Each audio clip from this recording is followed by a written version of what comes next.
Hey everyone, this is BT. Inside this episode, David and I are going to talk a little bit about the concept of growth shaming. It's happening at an alarming rate, and it just doesn't have a place in this particular situation, yet people feel the need to shame another's growth. It's just not right. Come on inside so David and I can talk with you a little bit more about that.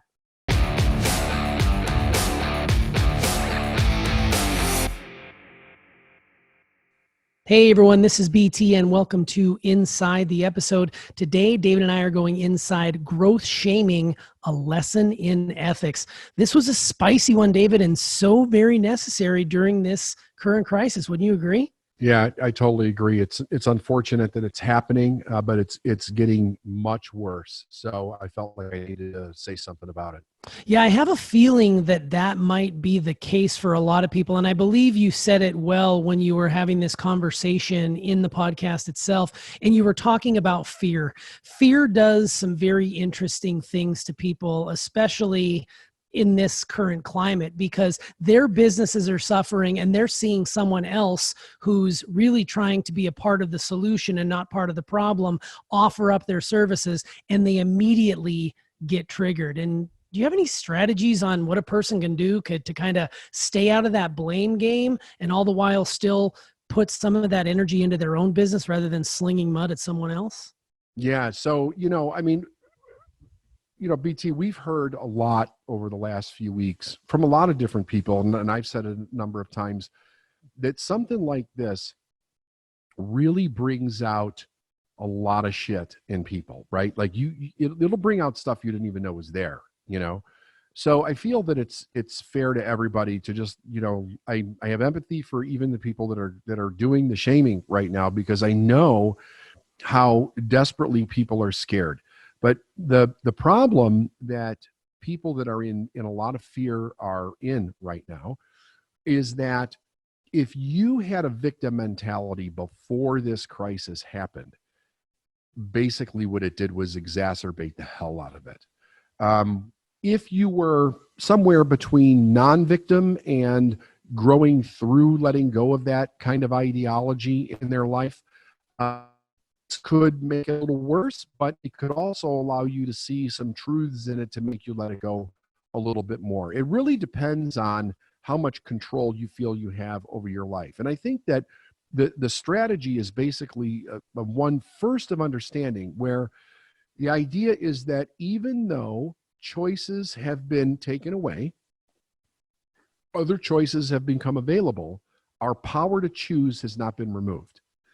If we understand that our power to choose has not been removed, we can then say, how do I want to choose to show up every day?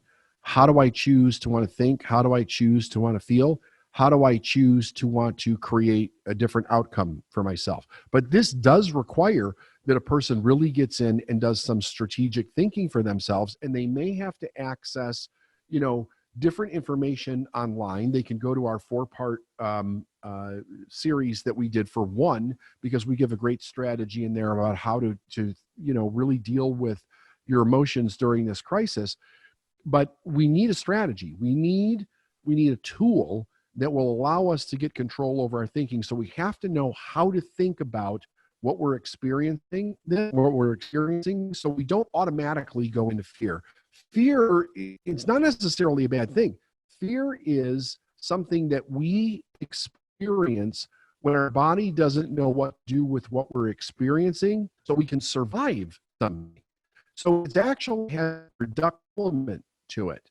But, however, when we have not been trained to think correctly about different things in our life, then some people can end up in situations where, because so much is unknown to them, they automatically go into fear and they can't seem to get to a productive part. So their responsibility is to start educating themselves. Instead of watching the negativity, get in on the internet and start looking at things like how to get out of fear, how to take control over my emotions, how do I think clearly during a crisis? What are the stages? What are the steps? How do I process emotionally? What are strategies that I could use to support my family and friends and my finances, and to kind of work out of this situation from my own accord. But it takes an effort. People have to put in an effort, and we have to put in more effort now than we ever have before. That's 100% true. Yeah, absolutely. And I think, you mentioned it towards the latter part of the episode, but you did talk about two very important tenets that you're always referring to, and that's personal responsibility and then also gratitude. I mean, you've talked about that even long before we found ourselves in this current situation. And it seems like now more than ever, when we're self-isolating and we're detached from our communities and we're struggling in our businesses and all these other sorts of things that are happening, it's very easy to play the victim card. And it's easy to get out of personal responsibility and accepting, not that you created the situation, but you are living in the situation, and then practicing gratitude to help you get through it. Those are two tenets that I believe you have mentioned many times on the importance of what it means to have a successful mind. And I think that is a message that really resonated when I listened to this episode that you did on growth shaming, for sure. Yeah, 100%. That's the whole idea. Yeah. And the big thing here is you mentioned ethics in business and sort of how some people use times of crisis or tragedy and they piggyback off the back of that and they exploit what is going on. We're seeing it happening now, like you mentioned. Can you share how maybe you've personally observed this and maybe a little bit about why that happens? Is it solely based in fear, or is there something else at work there? So the patterns of the insecurity and the fear can be very different based on the person and how they were raised and what they've actually been through. So without actually talking to somebody personally, I couldn't tell you what their patterns are. But when a person is insecure, anything that creates a bit of chaos in a person's life is going to make them even more insecure. And the more insecure a person feels, the more they feel entitled to do something that is unethical or not to everybody's advantage, but just to their own. And even to the point where it literally gets a little neurotic and they start to go into, it doesn't matter if I hurt somebody else, I have to take care of myself, right? Of course, on the flip side of that, you also have people that are completely mentally ill, sociopaths, narcissists, that type of thing.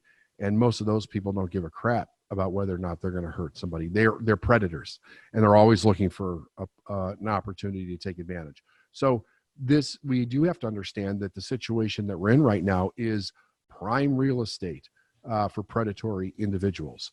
But that's not people that are still trying to do ethical business and help other individuals. They're not being predatory, but a lot of them are being misconstrued for being predatory. And it's unfortunate because if you own a business, it's very difficult right now for most business people to figure out how to revamp and innovate and keep things actually moving. There's a lot of pressure on people right now.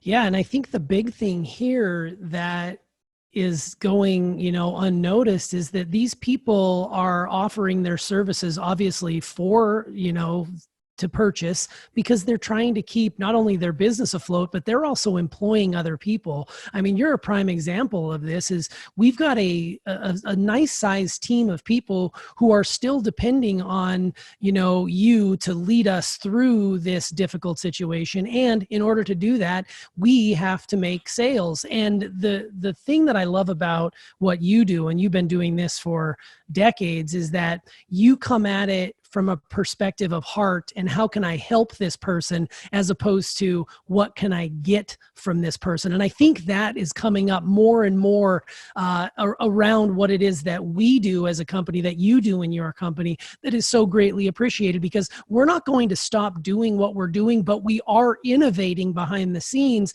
to make it more accessible to people who are really trying to weather this storm. And creative business practices and innovation is huge right now. I mean, pivots are happening almost daily. Like you're having to figure out day to day what worked yesterday may not necessarily work today. So I want to turn it on to the small business owner for right now, even though I know that some of our, listeners aren't in small business. But how can a small business stay ahead of this and not fall prey to losing everything that maybe they've taken years and years to build? Well, I think that it's first of all, it's asking, is my product and service still relevant during the crisis, right? So sometimes it is, sometimes it isn't. If it's still relevant, is the delivery process still relevant? Is the marketing still relevant? Is the customer base still relevant? So it's looking at all the little individual pieces of the company and finding out, are they still operating as normal? And if those individual things are not, which ones are not? And then that's where we have to look at innovating. Okay. So maybe it's just one or two things that are different. Maybe it's everything, or everything is affecting everything. And then we have to innovate everything.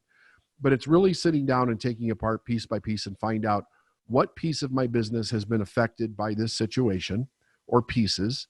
And then finding out, how do I innovate so I can keep that piece moving, or create something that I've never thought of before in order to keep it moving at the same time.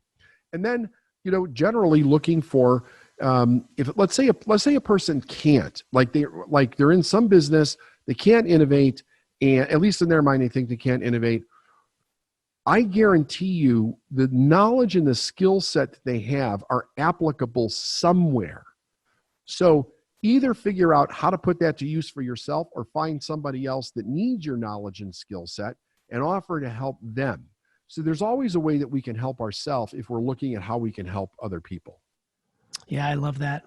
I love that. So now I assume that growth shaming is merely projection on the part of the individuals who are doing it. They're seeing someone else who is maybe doing well or putting themselves out there, and they feel insecure about themselves. So what's the solution? And I'm going to try and take it from both sides. What's the solution to avoid falling into the trap of becoming one of those people?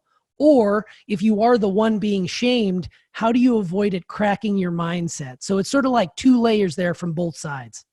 So if you are the person that's doing the shaming or thinking about doing the shaming, understand something very fundamental. There is an emotional something going on inside of you. It really has nothing to do with anything anybody else is doing. There's some kind of emotional imbalance inside of you right now. You are giving something an incorrect meaning, which is causing you to make assumptions. And then you don't know what to do with that energy or that anger or that sadness or that aggression. And you're lashing out at something that you're seeing and you're labeling and judging as wrong.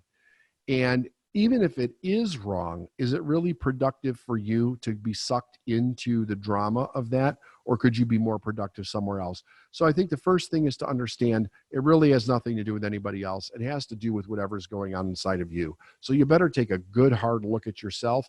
And if you're having a hard time doing it, you need to reach out and ask for help. You completely need to reach out and ask for help.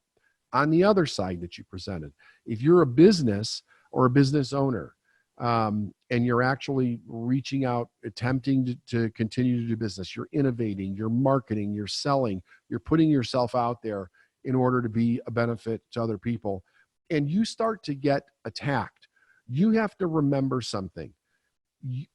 I often say this with business people anyway. When you believe in something, when you stand in your purpose, you're rising above mediocrity. So you're seen by your lovers and by your haters. Okay. There's people that agree with you and people that don't agree with you. Mediocrity is when everybody's at the same level. They all have the same opinion. Nobody's really doing anything. And then you take a stand for something in your life, you stand above them. So you get seen.